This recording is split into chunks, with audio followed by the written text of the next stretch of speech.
Children of the Mother.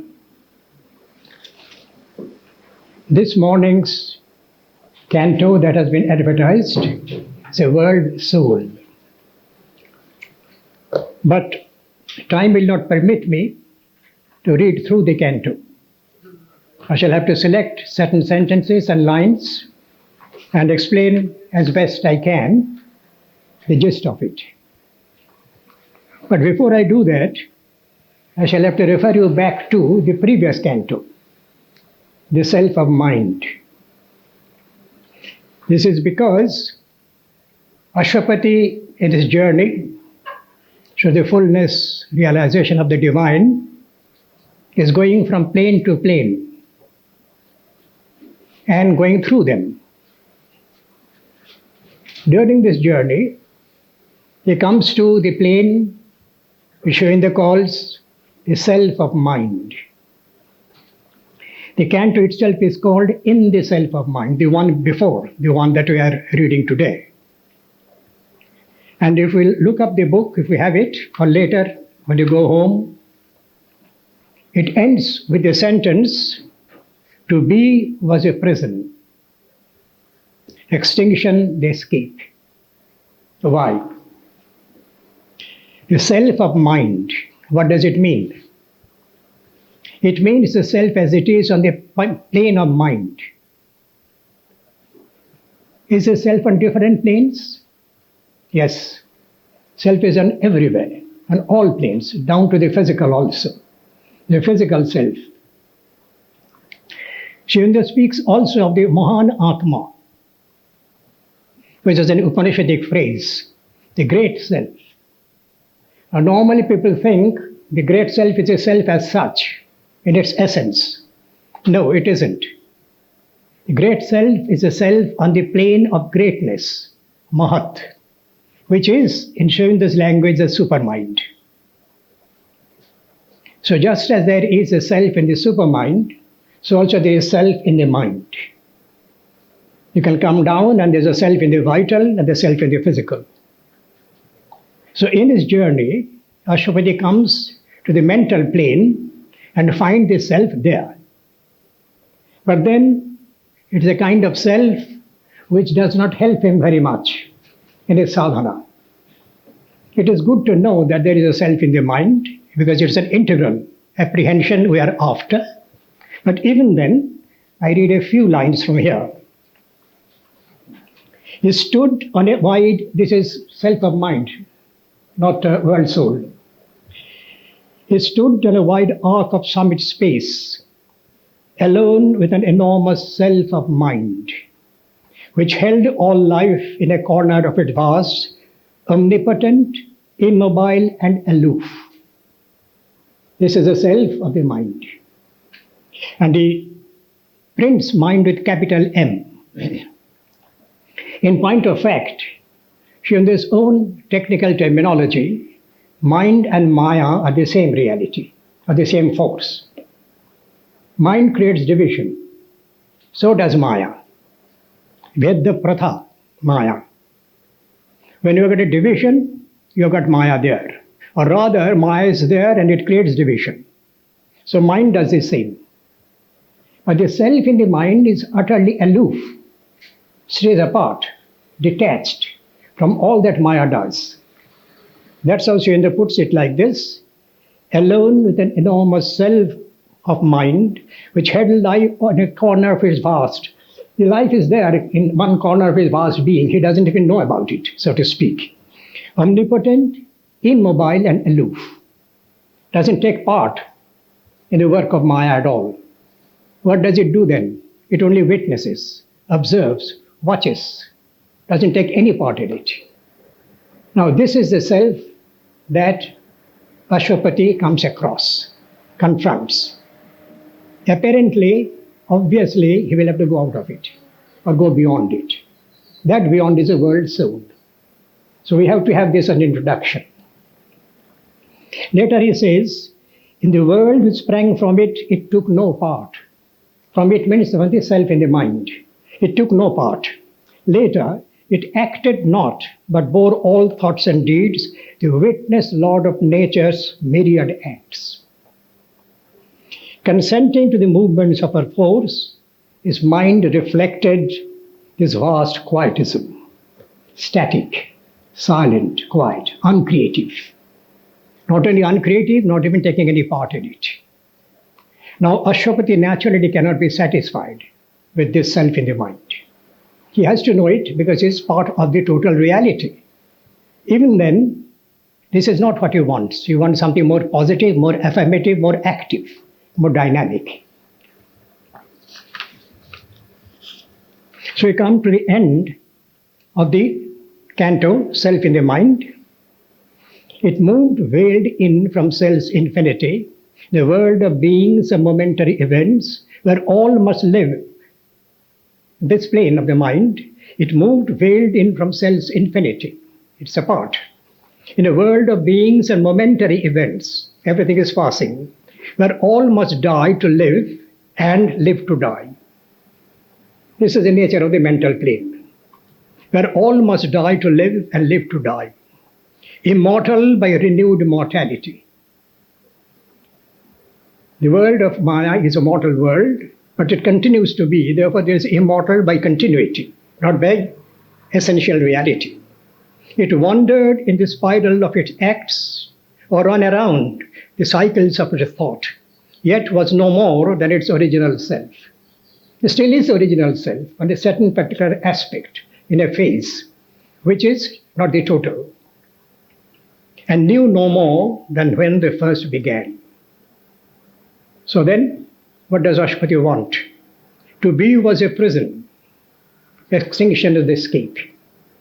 If you are in the mental plane, all you want to do is to feel that you are in a prison. And what do you want to do if you are in a prison? You want to escape. So therefore, extinction was the only escape. Ashwapati says, no, nothing doing. I must go ahead, or forge forward. Then he comes to this. He prays to the mother for the route of escape. So what he gets here is this. A covert answer to his seeking came. The mother says, all right, I'll do something about it. You're not lost. A covert means secret, occult. It is not open.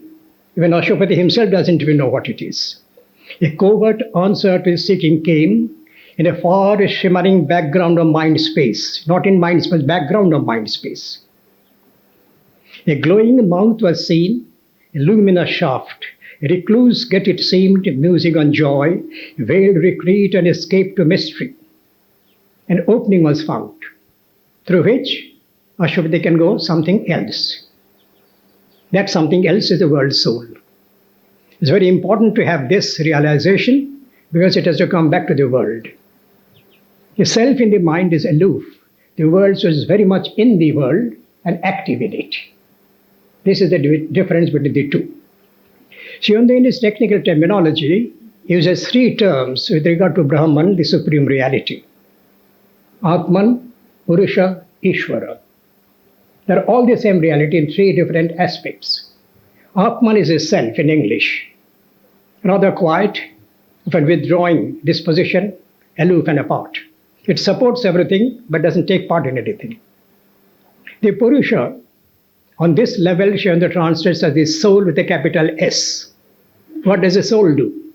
It sanctions that let there be manifestation or creation, if you like, but doesn't take part in it actively. Ishvara is the Lord and Master. He combines the phases of both self and soul. It is free from its own creative act. It is free in the creative act. In between, there is a sanctioning, let there be manifestation. So we really are more concerned with the Ishvara aspect of it. Towards the end of the canto, we'll see, Shionda speaks the two in one, which is Ishvara Ishvari, the Lord and his creative conscious force. This is where the world comes from. So world soul has to be in between. This is where Ashwapati comes. Away from the unsatisfied surface world, it fled into the bosom of the unknown, a well, a tunnel to the depths of God. I'm skipping a few lines, which I can't read the whole of it. As a beckoning finger of secrecy, outstretched in a crystal mood of air, pointing at him for some near hidden path, as if a message from the world's deep soul. The world is a soul. In Shivananda's view, the earth is a living being. The world is a living organism. And wherever you got any kind of organism, life, you get soul. Therefore, as a message from the world's deep soul, an intimation of a larking joy that flowed out from a cup of brooding bliss. It's a beautiful phrase, brooding bliss. It broods. Brood is concentration. Bliss is a creative principle from which everything comes. Not only the creative principle is the stuff of everything. Ananda deva kalyavani bhutani jayanti. From Ananda, everything is born. Everything is sustained in Ananda. Everything goes back to Ananda. This is Taittiriya Upanishad I'm quoting. So bliss is brooding. What is brooding? It's concentration. Why concentrate? To create. So bliss is concentrating to express itself, to manifest itself, to come out into the world of multiplicity, or as the world of multiplicity. As if a message from the world's deep soul, an intimation and a larking joy that flowed out from a cup of brooding bliss. That they shimmered, stealing out into the mind, a mute and quivering ecstasy of light, a passion and delicacy of roseate fire.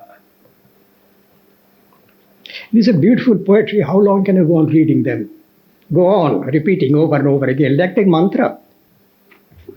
They shimmered, stealing out into the mind, a mute and quivering ecstasy of light, a passion and delicacy of roseate fire. As one drawn to his lost spiritual home, feels now a closeness, the waiting love, to a passage dim and tremulous that clasped him in form, day and night's pursuit. This love comes and possesses him. He traveled led by mysterious sound. The very detailed description of this sound which beckons him, leads him on to wherever he has to go. This is actually Onkara, Om. And there's a detailed description of it, very beautiful. A murmur multitudinous and lone, all sounds it was in turn, yet still the same. Indian philosopher sound, Shabda says, there is one supreme sound, which is Om. All sounds come from there. This is Shabda Brahman.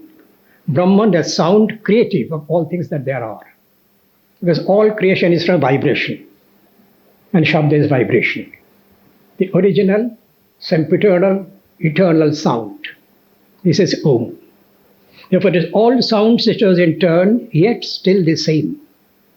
A hidden call to unforeseen delight in the summoning voice of one long known, well loved, but nameless to the unremembering mind. It led to rapture back the truant heart. Back to rapture. The truant heart, which is wandering here, there, everywhere, it brings it back to the rapture, to the delight.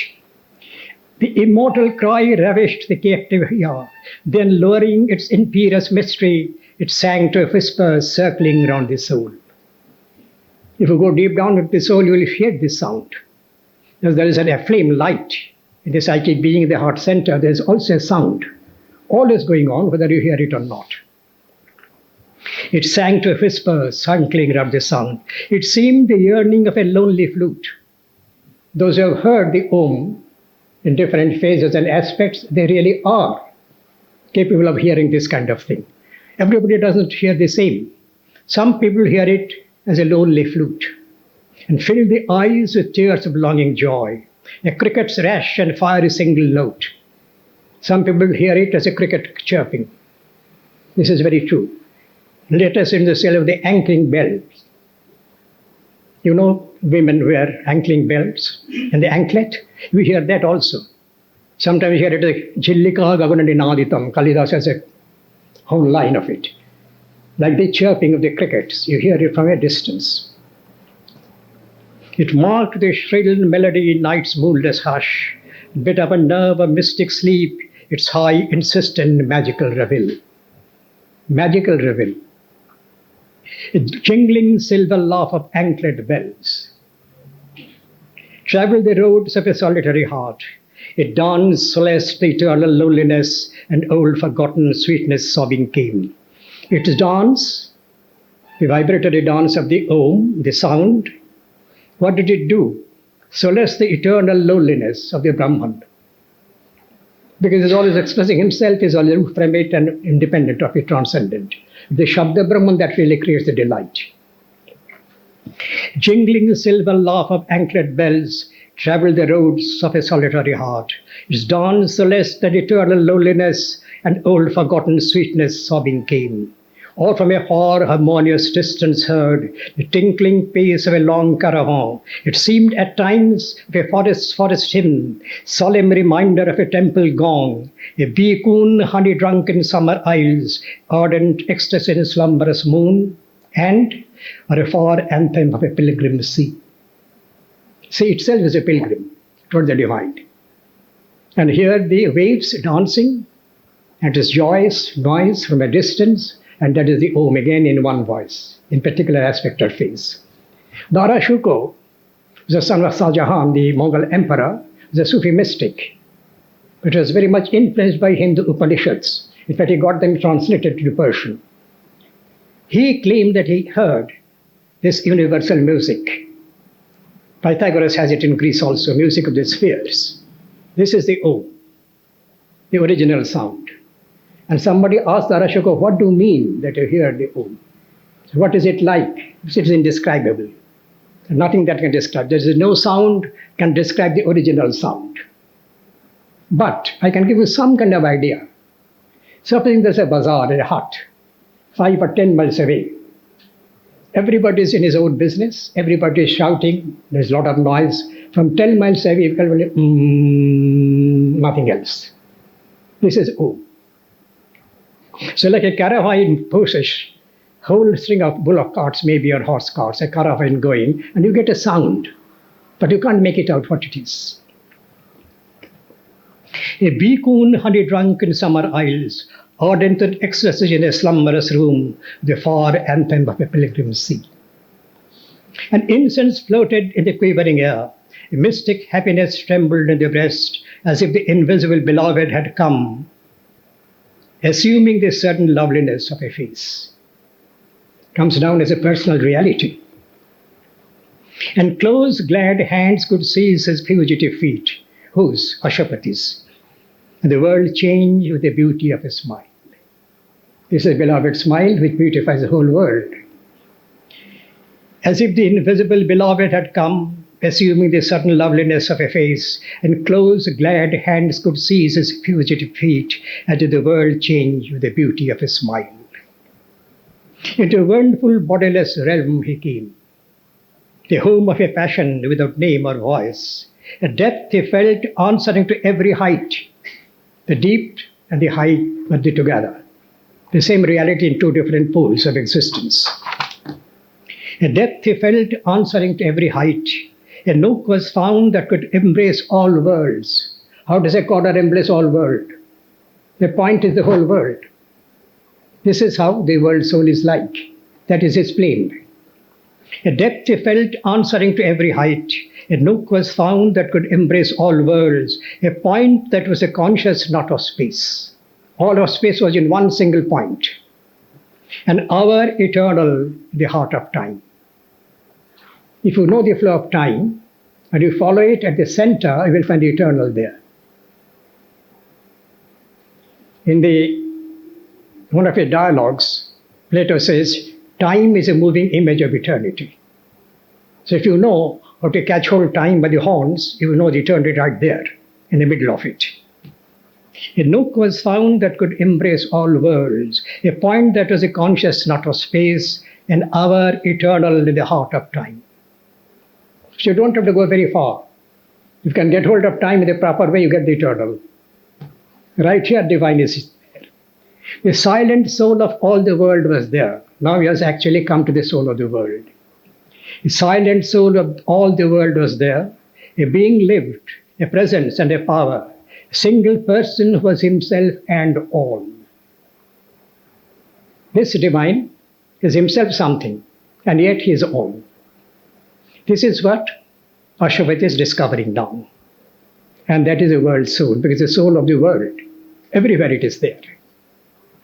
A silent soul of all the world is there, being lived, a presence and a power, a single person who was himself and all, and cherished nature's sweet and dangerous throbs, transfigured into beats of divine pure. Please notice this phrase that he uses. Nature's sweet and dangerous throbs. They are attractive and yet dangerous. If you do not know the master of nature. But the world soul does. The nature is of the world soul. Nature is not something by itself. And cherished nature's sweet and dangerous throbs, transfigured to beats divine and pure. Now it gives a number of sentences and lines in which you see the contrast between the world soul and the self in the mind. How? One who could love without return for love. Self in the mind doesn't love anything or anybody. It is aloof and apart. But here the world soul, one who could love without return for love, meeting and turning to the best the worst. That is his work. He's always turned the worst into the best. It healed the bitter cruelties of earth, transforming all experience to delight. Intervening in the sorrowful paths of birth, it rocked the cradle of the cosmic child. He's coming to the concept of the psychic being. Intervening in the sorrowful paths of birth, it rocked the cradle of the cosmic child and stilled all weeping with its hand of joy. It led things evil towards a secret good. It turned racked falsehood into happy truth. There on that plane, everything is true, everything is beautiful, everything is joy. Opposites are there in the world, but you are the soul of the world, not in the world as such. It turned racked falsehood into happy truth. Its power was to reveal divinity. That's what it is at. That's its business, to reveal divinity. Infinite, coeval to the mind of God, it bore within itself the seed, a seed from which the eternal is new born. Eternal is always being born. It is a soul in man, the psychic being. A flame that conceals, the flame that cancels death in mortal things, all grew all kindred and self and near. A flame that cancels death in mortal things. This is the psychic fire. And grew to all kindred and self and near. It became one with all. The intimacy of God was everywhere. No veil was left, no brute, barrier inert. Distance could not divide, time could not change. The world soul remains what it is in spite of expressing itself perpetually, eternally. So, distance could not divide, time could not change. A fire of passion burned in spirit depths, a constant touch of sweetness linked all hearts, the throb of one adoration, single bliss, the rapt ether of undying love. An inner happiness abode in all. In all, there is one single happiness, which is the delight of Brahman. A sense of universal harmonies and measureless, secure eternity of truth and beauty and good and joy made one. In this universal soul, you got all these things harmonized. What are they? Truth, beauty, good, and joy. They are all different aspects of the same reality. Here was the welling core of finite life. A formless spirit became the soul of form. The spirit itself is formless. It is always assuming form, and no form is there without the soul. So there is spirit and soul, two things, the same reality in two different aspects and phases, spirit in itself and soul in us. Here is the welling core of finite life. The center of finite life is here. And what is it? Formless spirit became the soul of form. Now that he speaks of soul, Pashupati seems everything to be soul stuff. Everything is basically spiritual. All the rivers soul are made of sheer soul stuff. A sky of soul covered a deep soul ground. What you get right on the height, you get at the depth also. All rivers known by spiritual sense. You didn't need any other means of knowing. If you knew anything, you knew by spiritual sense. Why sense? Because sense knowledge gives you direct apprehension of things. but is spiritual, not physical. That would mean what he says in 3 lines below: all here was known by a spiritual sense. Thought was not there, but a knowledge near and one, seized all things by a moved identity. You become the thing that you know, and you know the thing which you have become yourself. This is approaching the supermind in point of fact. All here was known by a spiritual sense. Thought was not there, but a knowledge near and one, seized on all things by a moved identity. This identity is also dynamic. It moves and moves things. A sympathy of self with other selves, a touch of consciousness on consciousness, and beings look on being with inmost gaze. You see things from the inward. You become one with the thing, and therefore you know it from within. There is a gaze, there is a regard, there is a respect, but this inmost. And beings look on being with inmost gaze, and heart led bare to heart without walls of speech. You don't need any speech. You don't have to speak to anybody. The communication is there, automatic, spontaneous. Heart led bare to heart without walls of speech, and the unanimity of seeing minds in myriad forms, luminous to the one God. God is one, but forms are myriad. Is perpetually expressing himself in the multiplicity without losing his unity and oneness. This is the world soul. In myriad forms, a luminous one with God. Life was not there, life was not there, but an impassioned force. I'll have to say something on this. There is no life, but there was an impassioned force. What kind of force? You'll say it immediately. Life was not there, but an impassioned force, finer than fineness, deeper than the deeps, felt as a subtle and spiritual power. The life divine, when Saint gives the eightfold levels of existence, says conscious force becomes vitality or life force in the world. This is a very old Indian idea or a spiritual experience of a life. All of Tantra is all the time harping on you. Prak Sangvit Prane Parinata. Sangvit is supreme consciousness that has become the prana. Sangvit has become prana. Saint says exactly the same thing in his own language, felt as a subtle and spiritual power. The life in its essence is spiritual power, not vital, as you know it in ourselves or in the world. Life was not there, but an impassioned force, finer than fineness, deeper than the deeps, felt as a subtle and spiritual power. A quivering out from soul to answering soul, a mystic movement, a close approach, close influence, a free and happy, intense approach. A free and happy and intense approach of being to being with no screen or check. There is no interdiction, there is no barrier. The closeness is so intimate. There are many and yet they are all one in the unity of the world soul. A quivering out from soul to answering soul, a mystic movement, a close influence, a free and happy and intense approach of being and being with no screen or check. Without which life and love could never have been. There is this unity at the center, life and love could not have been. There is life and there is love, but centered in one single unitary reality.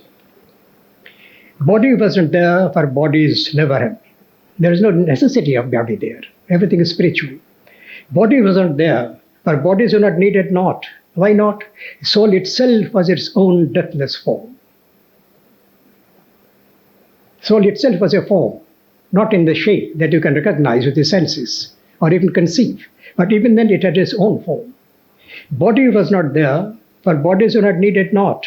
The soul itself was its own deathless form and met at once the touch of other souls.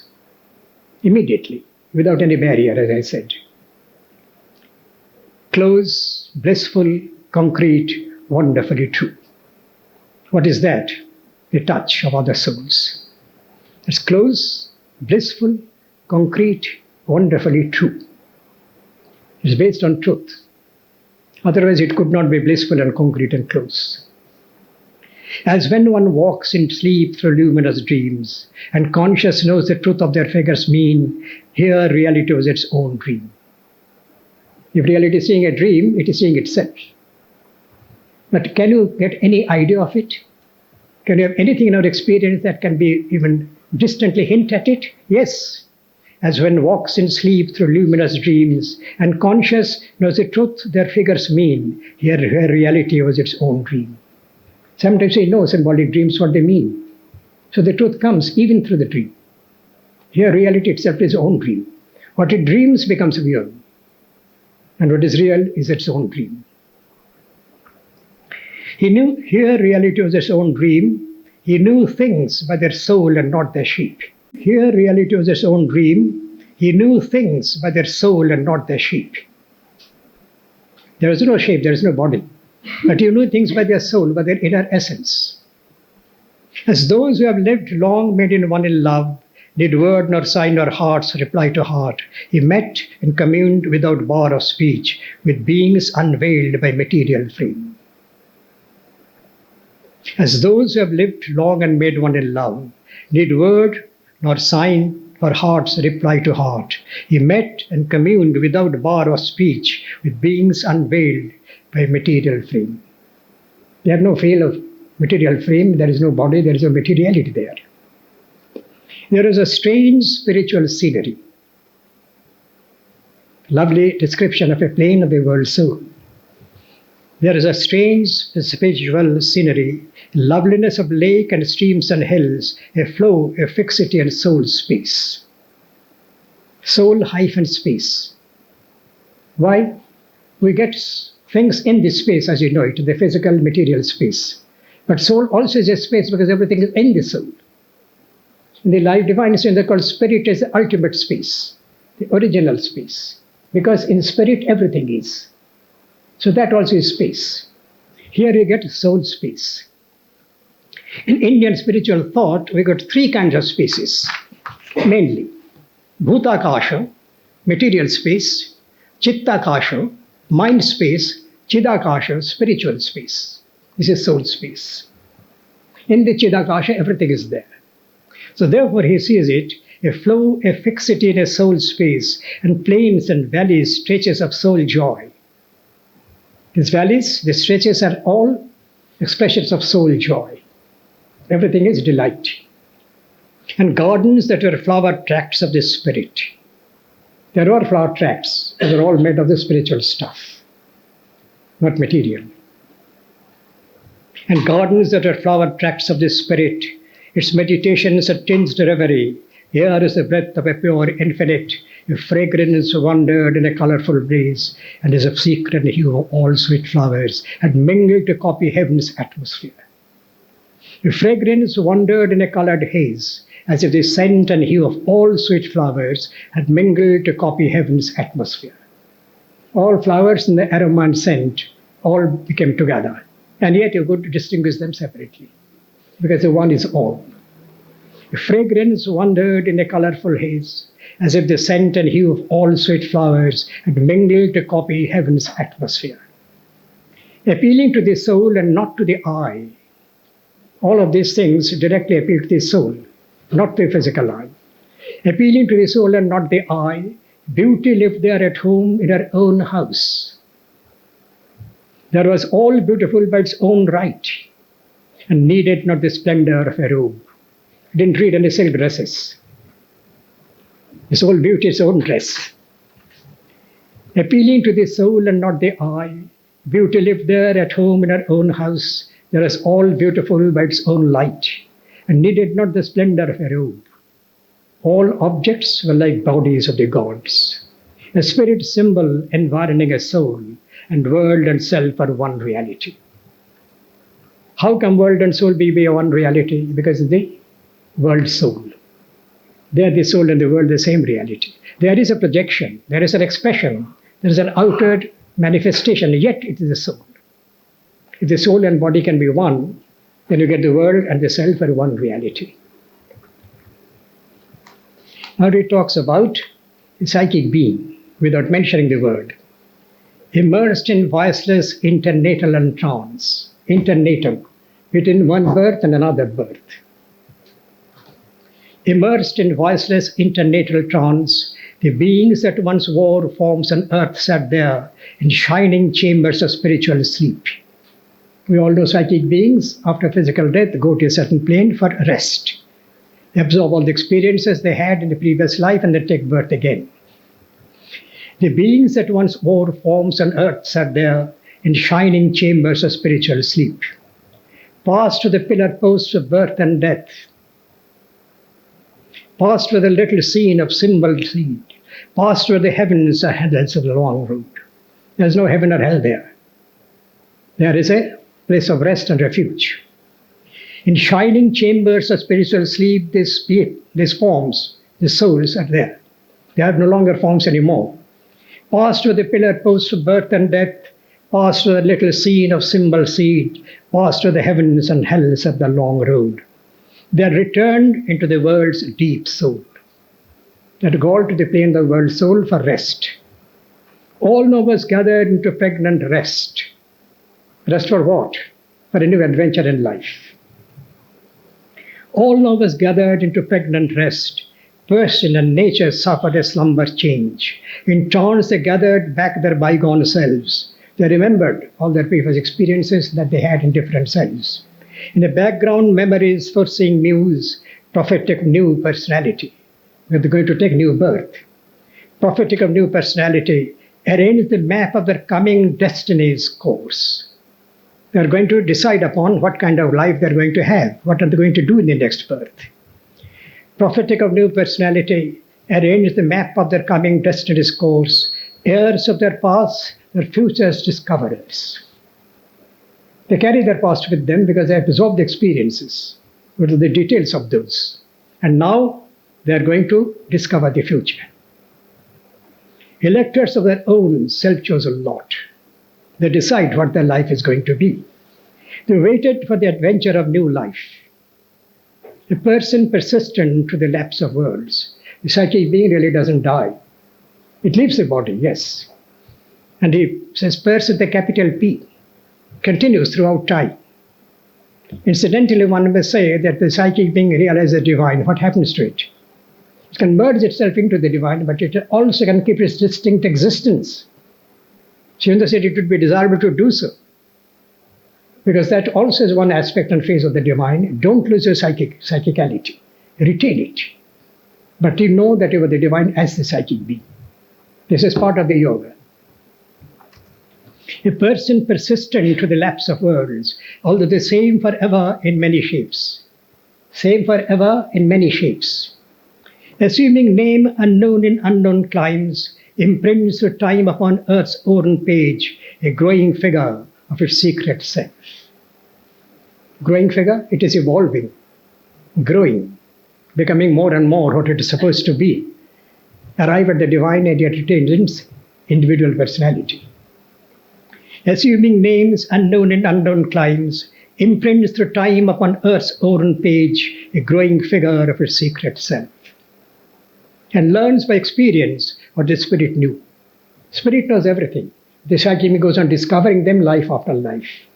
He puts in one single line, learns by experience what the spirit knew, till it can see its truth alive and God.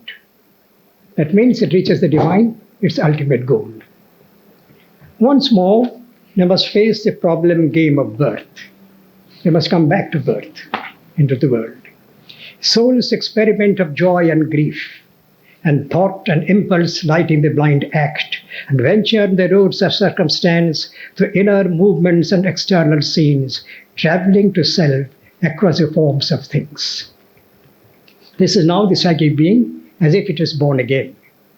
What it's going to do is going to experiment with joy and grief, and thought and impulse lighting the blind act, and venture the roads of circumstance through inner movements of external scenes, traveling to self across the forms of things. Why the blind act? With the world of ignorance. The psychic being is born again but has not realized its divinity yet. So what it does in ignorance. And yet, thought and impulse lighting the blind act. It's not entirely ignorant, it's not completely blind. It also has got thought and impulse to light its way, even though not completely. Into creation center he had come. This he is Ashwapati. In the creation center he had come. Spirit wandering from state to state, finds here the silence of a starting point, it is the formless force of still fixity, brooding passion of the world of soul. Soul of the world and the world of soul. This is what you find there, brooding passion of the world of soul. The world also has a passion. The world also has desire. The world also has a purpose and a goal. That's its passion. Why? The whole of nature is doing yoga, including the world. The calm, persistent vision of the one, all that is made and once make and remade, the calm, persistent vision of the one inevitably remakes, it lives anew.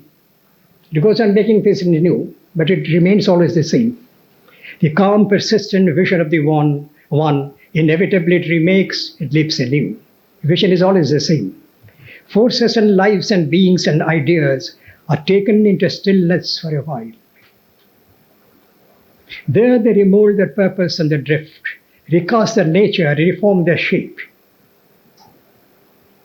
reshape, new mold, new create, and yet the same. Ever they change, and changing ever grow. This is the truth of evolution. There's always changing, but in and through the change, they're evolving, they're growing, they're developing. Beautifully put.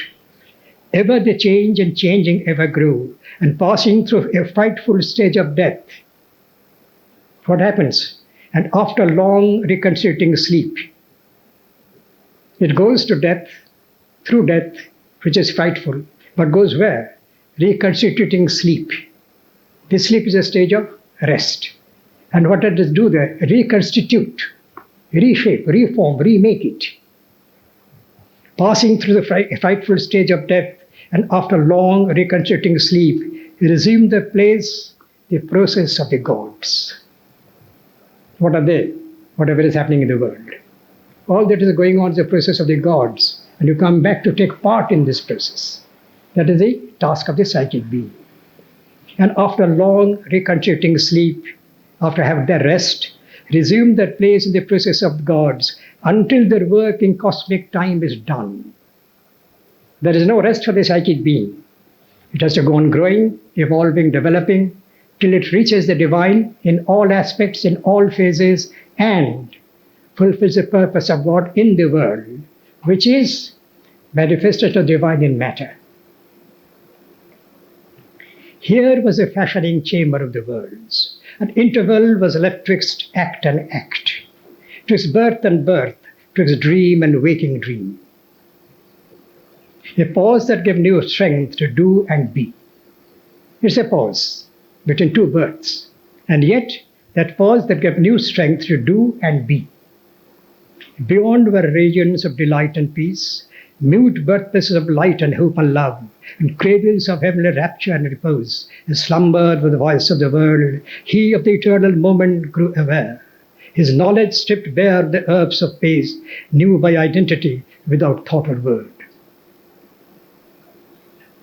All of these things have the world soul, and cradles of heavenly rapture and repose, these are places beyond, not where the psychic is coming back to. In a slumber of the voices of the world, he of the eternal moment grew aware. Eternal moment is all the time being born and all the time is eternal. So this speaks of three kinds of eternity. Eternity proper, eternal moment, and time eternity. Time is endless and beginningless. It is eternal in a sense. In Sanskrit, the phrase is prabaha karina nittam. Eternal like a stream. That is time. As I quoted Plato from the Symposium, time is a moving image of eternity. It's moving, yet it is eternity in movement. So there you find here, he of the eternal moment grew aware. His knowledge stripped bare of the garbs of sense, knew by identity without thought or word. Again, there is a direct knowledge by becoming what you know. His being saw itself without its veils. He saw his being, realized it what it is, and there is no screen, no veil, no darkness. Life's line fell from the spirit's infinity. Along a road of pure interior light, alone between tremendous presences, under the watching eyes of nameless gods. His soul passed on, a single conscious power, to the end which ever begins again. approaching through stillness dumb and calm, what? To the source of all things, human and divine. It's a passage, a journey.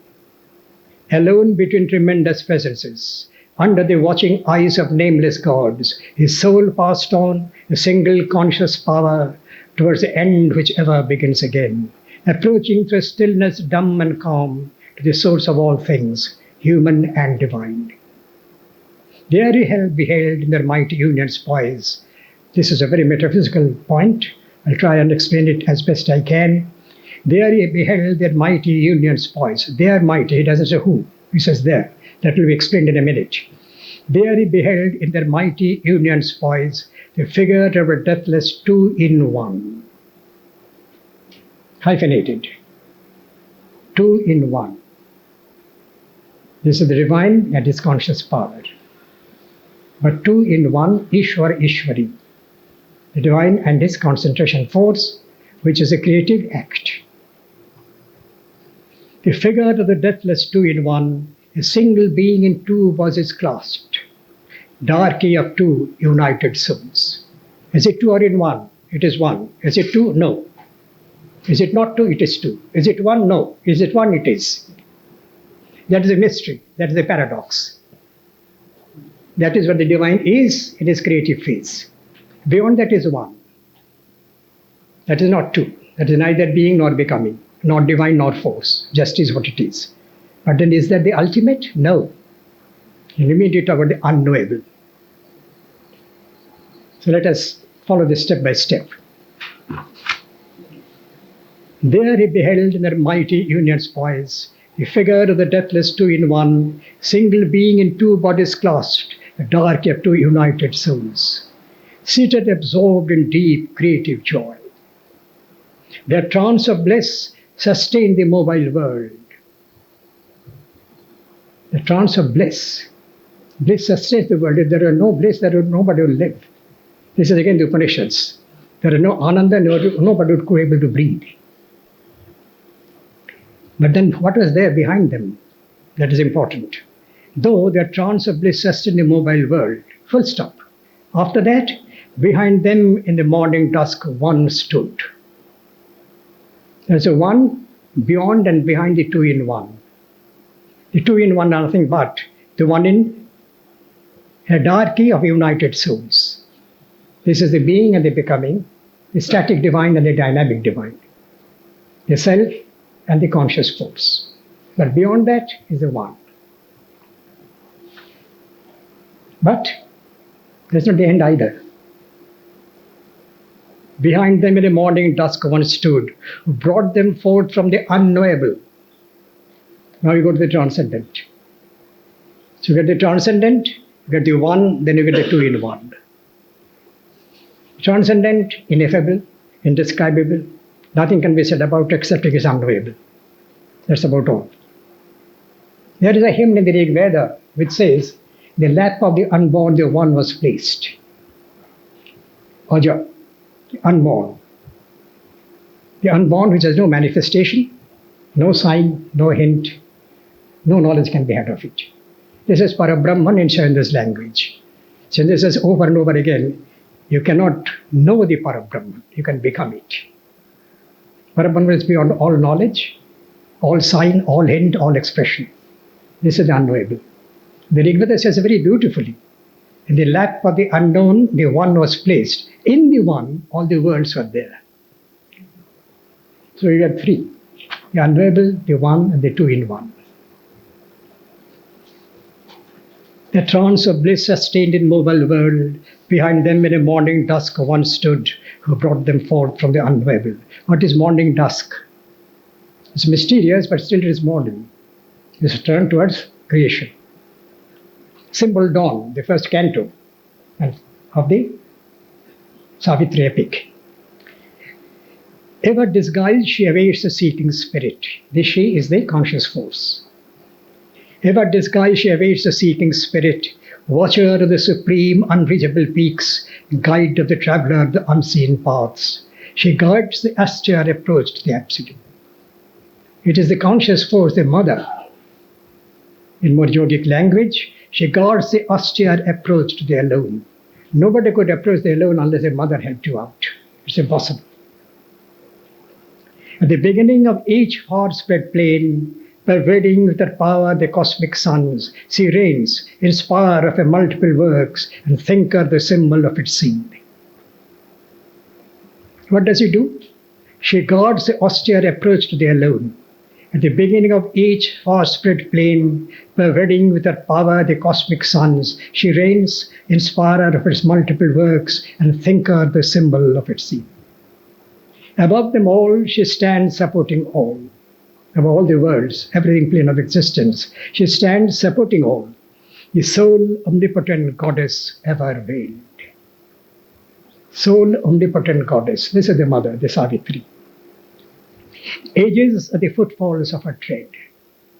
Their happenings a figure of her thoughts, and all creation is an endless act. She is ever creative. Her spirit was made a vessel of her force. Whose spirit? Ashwapati's, any human beings. His spirit was made a vessel of her force. We are supposed to be instruments of the conscious force of the mother to bring about the culmination of the world process. All creation is an endless act. Her spirit was made a vessel of his spirit was made a vessel of her force. Mute in the fathomless passion of his will, he outstretched her to his folded hands of prayer. Now he comes back to Ashwapati, the poet. Mute in the fathomless passion of his will, he outstretched to her his folded hands of prayer. Ashwapati is now in a prayerful attitude and extends his hands of prayer to the mother. Then in a sovereign answer to his heart, the mother responds to the prayer. And then in a sovereign answer to his heart, gesture came as a word thrown away, and from her ramen's lustrous mystery raised, one arm half-parted the eternal veil. Half-parted, you don't see the whole of it. Mother will never reveal the whole of her. The mystery is always there. There will be enough revealed so that you can do her work, fortunately. Then in a sovereign answer to his heart, gesture came as a word thrown away, and from her ramen's lustrous mystery raised, one arm half-parted the eternal veil. A light appeared still and imperishable. Attracted to the large and luminous depths of the ravishing enigma of her eyes, he saw the mystic outline of a face. Only an outline, not the face as such, because the veil was only half-parted. Attracted to the large and luminous depths of the ravishing enigma of her eyes, ravishing, attractive, fascinating. You can't but look at it, but you can't entirely see it. I saw the mystic outline of a face. Overwhelmed by implacable light and bliss, an atom of her illimitable self, mastered by the honey and lightning of her power, tossed towards the shores of her ocean ecstasy, drunk with the deep golden spiritual wine. This is all Ashwapati. Overwhelmed by her implacable light and bliss, an atom of limitless self, mastered by the honey and lightning of her power, tossed towards the shores of her ocean ecstasy, drunk with the deep golden spiritual wine. This is the inner state. But it doesn't stay there, satisfied. It does something outwardly, namely, it casts from the rent stillness of his soul. His soul is still, pacified, without any disturbance. And yet, he casts from the rent stillness of his soul a cry of adoration and desire. His desire is not worldly desire, but aspiration. He casts from the rent stillness of his soul a cry of adoration and desire, and the surrender of his bodiless mind. You now come to surrender, the real essence of the yoga. He prays and then he surrenders. The cry of adoration and desire, the surrender of his boundless mind, the self-giving as a silent heart. Mind surrenders, the heart self-gives itself. Ashwapati casts from the rent stillness of his soul a cry of adoration and desire, the surrender of his boundless mind, the self-giving of his silent heart. And he fell down at her feet, unconscious, prone. So Ashwapati ends with the obeisance to the mother, which are all supposed to do. Thank you.